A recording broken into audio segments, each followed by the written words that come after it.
लग रहा है ना कितना यम्मी और अट्रैक्टिव नाश्ता, जिसको देखते ही खाने का मन हो जाए। इस नाश्ते को मैंने कच्चे चावल से बनाया है और ये बहुत ही कम तेल से बनकर तैयार हो जाता है। और इसकी स्टफिंग भी एकदम अलग है, जिसका टेस्ट इतना अच्छा है कि आप इसको बार बार बनाकर खाएंगे। तो इस वीडियो में लास्ट तक बने रहें। तो फिर चलिए इसको जल्दी से बनाना शुरू करते हैं।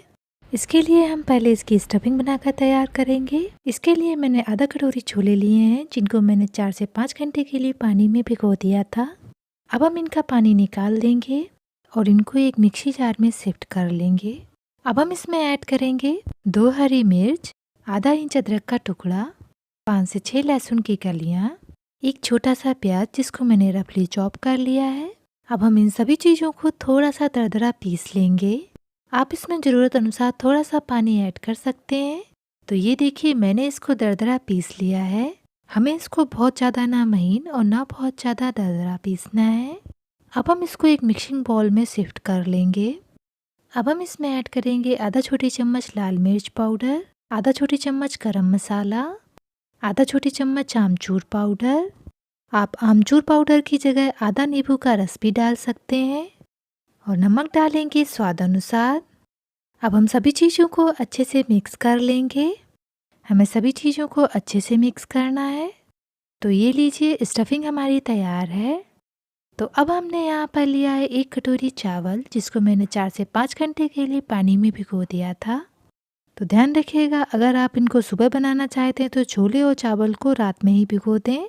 अब हम चावल के पानी को निकाल देंगे और चावल को एक मिक्सी जार में डालेंगे और अब हम इसमें ऐड करेंगे थोड़ा सा पानी। ध्यान रखिएगा चावल में पानी ज़्यादा नहीं डालिएगा, नहीं तो ये बारीक नहीं पीसेंगे।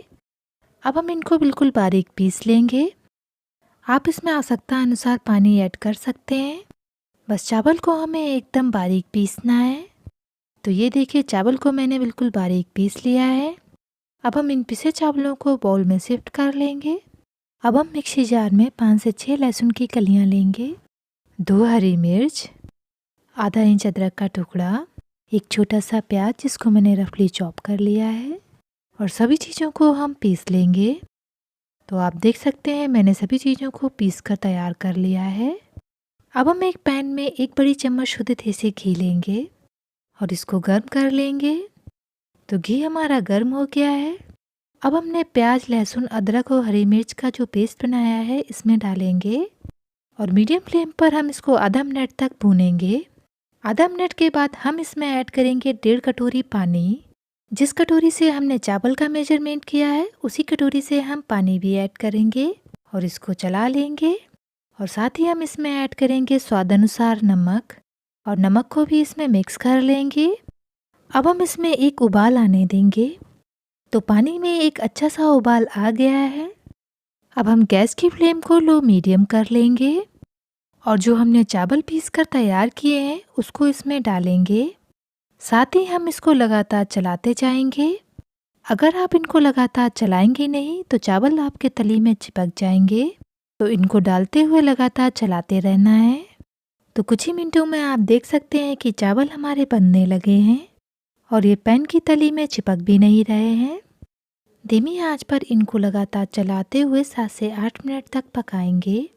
तो लगभग 8 मिनट हो गए हैं। अब हम गैस को बंद कर देंगे और इसको थोड़ा सा ठंडा होने देंगे। ध्यान रखिएगा हमें इसको पूरी तरीके से ठंडा नहीं करना है। तो ये अभी थोड़ा सा गर्म है। मैंने इसको एक बर्तन में शिफ्ट कर लिया है। अब हम इसमें थोड़ा सा शुद्ध देसी घी डालकर इसको हाथों से मसल कर चिकना कर लेंगे। इस प्रोसेस को हमें 3 से 4 मिनट तक लगातार करना है। तो आप देख सकते हैं कि ये अच्छे से इकट्ठा हो गया है और देखने में चिकना भी लगने लगा है। अब हम रोलिंग बोर्ड को घी से चिकना कर लेंगे। साथ ही अपने हाथों में भी थोड़ा सा घी लगा लेंगे और बेलन को भी घी से चिकना कर लेंगे। और अब हम इतना चावल का आटा लेंगे और अब हम बेलन की सहायता से इसको बेल लेंगे। घी लगाने से चावल का आटा रोलिंग बोर्ड पर या बेलन पर चिपकेगा नहीं। अब हम इसको गोल साइज की कटोरी से इसको गोल शेप में कट कर लेंगे और इसके आधे भाग पर हम स्टफिंग को रखेंगे और स्टफिंग को हम हाथों की सहायता से थोड़ा सा दबाएंगे। अब हम इसके ऊपर वाले भाग को इस पर इस तरीके से पलट देंगे या रोल कर देंगे अगर आप इसकी बॉल्स बनाकर तैयार करना चाहते हैं तो स्टफिंग को थोड़ा सा फ्राई कर लें। इसके लिए एक पैन में 1 बड़ी चम्मच शुद्ध देसी घी लें और उसको गर्म कर लें। घी हमारा गर्म हो गया है, अब हम इसमें स्टफिंग को डालेंगे। गैस की फ्लेम को मीडियम रखेंगे और 2 मिनट के लिए हम स्टफिंग को लगातार चलाते हुए पकाएंगे। 2 मिनट के बाद हम गैस को बंद कर देंगे। ध्यान रखिएगा, हमें इसको बहुत ज़्यादा नहीं पकाना है, हम सिर्फ इसको 2 मिनट के लिए ही फ्राई करेंगे और इसको एक बाउल में शिफ्ट कर लेंगे। और जब स्टफिंग हमारी ठंडी हो जाए तब हम चावल का इतना आटा लेंगे और इसको हथेलियों की सहायता से गोल शेप देंगे। इसको हम थोड़ा सा बड़ा ही बनाएंगे। अब हम स्टफिंग की बॉल बनाकर इसमें रखेंगे और चावल के आटे से इसको चारों तरफ से कवर कर लेंगे और इसको हथेलियों की सहायता से अच्छे से चिकना कर लेंगे। तो अब हम इनको स्टीम करेंगे। तो कढ़ाई में पानी हमारा बॉईल हो गया है, अब हम इस पर स्टीमर को रखेंगे और जो चावल की बॉल्स हमने बनाकर तैयार की हैं इस पर रखेंगे।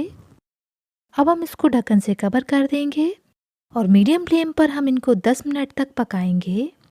तो 10 मिनट के बाद हम इनको चेक करेंगे। तो बॉल्स हमारी अच्छे से स्टीम हो गई हैं। अब हम इनको एक प्लेट में निकाल लेंगे और इनको ठंडा कर लेंगे। अब जो हमने इसका दूसरी तरीके से नाश्ता बनाया था उसको आप चाकू की सहायता से इस तरीके से छोटे छोटे पीसेस में कट कर सकते हैं। तो बॉल्स हमारी ठंडी हो गई हैं। अब हम इन पर तड़का लगाएंगे। तो तड़का लगाने के लिए एक पैन में हम 1 बड़ी चम्मच शुद्ध देसी घी लेंगे और इसको गर्म कर लेंगे। घी हमारा गर्म हो गया है। अब हम इसमें आधा छोटी चम्मच छोटी राई डालेंगे और इसको चटकने देंगे। अब हम इसमें ऐड करेंगे 1/4 छोटी चम्मच कश्मीरी लाल मिर्च। इससे बॉल्स का कलर बहुत ही अच्छा आता है। अब हम इसमें बॉल्स को रखेंगे और पैन को हम इस तरीके से हिलाएंगे ताकि तड़का बॉल्स में अच्छे से लग जाए। 2 मिनट के बाद हम इसमें ऐड करेंगे बारीक कटी हुई हरी धनिया और पैन को हिलाते हुए हम हरी धनिया को भी इसमें मिक्स कर लेंगे। तो बॉल्स हमारी तैयार हैं। अब जो नाश्ता हमने कट करके रखा है उसको फ्राई करेंगे। इसके लिए एक पैन में 1 बड़ी चम्मच शुद्ध देसी घी लेंगे और अब हम इसमें डालेंगे 1 छोटी चम्मच दरदरा पिसा हुआ जीरा और जीरे को हम धीमी आंच पर आधा मिनट तक भून लेंगे। अब जो नाश्ता हमने कट करके रखा है उसको हम इसमें फ्राई करेंगे। इसको भी हम 2 से 3 मिनट के लिए मीडियम फ्लेम पर फ्राई करेंगे। अब हम इसमें ऐड करेंगे बारीक कटी हुई हरी धनिया। तो ये लीजिए, हमारा ये भी नाश्ता बनकर तैयार है।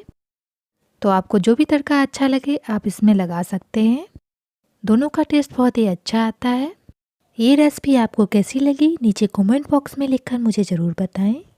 तो अगर आपको मेरी रेसिपी अच्छी लगे तो इसे लाइक करें, शेयर करें और मेरे चैनल को सब्सक्राइब करना ना भूलें।